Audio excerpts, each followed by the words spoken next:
de viajar, o brasileiro tem a mania de viajar, mas é muito comum e o brasileiro gosta muito de viajar de carro, geralmente. A passagem, tarifa aérea no Brasil é cara, então não é acessível para todo mundo. Ou numa moto maior, né? Ela começou com moto de 150 Não, mas cilindradas. até a galera de moto, que gosta de viajar de moto, geralmente eles pegam, tipo assim, vou pegar a Anguera pra esticar de moto, mas não é viajar mesmo, né? E você desbrava, você vai pra vários lados. Como que começou esse hobby?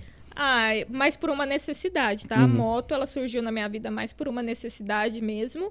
Eu comprei a primeira moto com 19 anos eu trabalhava numa rodovia muito movimentada e eu ia de bicicleta todos os dias. Então, eu falei, cara, não posso ficar me arriscando assim de bicicleta na rodovia, né? E aí eu comprei a moto. Como eu andei de carona há muitos anos, de ônibus e tudo mais, eu vi na moto uma oportunidade de eu conhecer novos lugares sem depender de ninguém. Tem liberdade mesmo, Liberdade mesmo. E aí eu comecei a fazer pequenas viagens. Até então não existia nenhum projeto de viajar tão longe, nada desse tipo. Comecei a fazer pequenas viagens, fui me encantando com aquilo. Eu me sentia muito corajosa por fazer isso, porque eu procurava vídeos no YouTube sobre mulheres viajando de moto.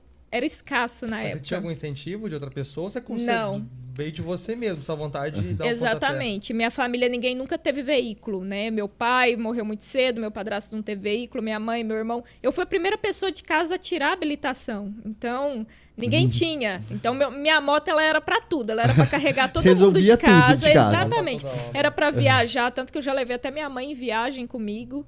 Então, foi mais por uma necessidade. E aí, isso foi me encantando. O fato de eu me sentir, digamos assim, poderosa na moto, né? Poder ir para qualquer lugar sem depender de ninguém e conhecer novos lugares. Aquilo foi me encantando. Eu falei, cara... E aí, né, o salário escasso na época, ganhava um salário mínimo, pagava a moto e tudo. Não tinha condição de eu ir lá e comprar uma passagem de ônibus, de avião para conhecer um lugar longe. Só que se eu fosse de moto, eu gastava muito menos. E aí, eu comecei a ir. O primeiro destino qual foi? Primeiro destino, eu morava em Minas. Eu fazia muito o trajeto Frutal-Rio Preto, né? E Rio Preto-Frutal. Depois eu fui aumentando, comecei a conhecer as cidades da região, fui em carnaval, em cidades da região. Até à noite eu já ia viajando de moto até para carnaval em outras cidades.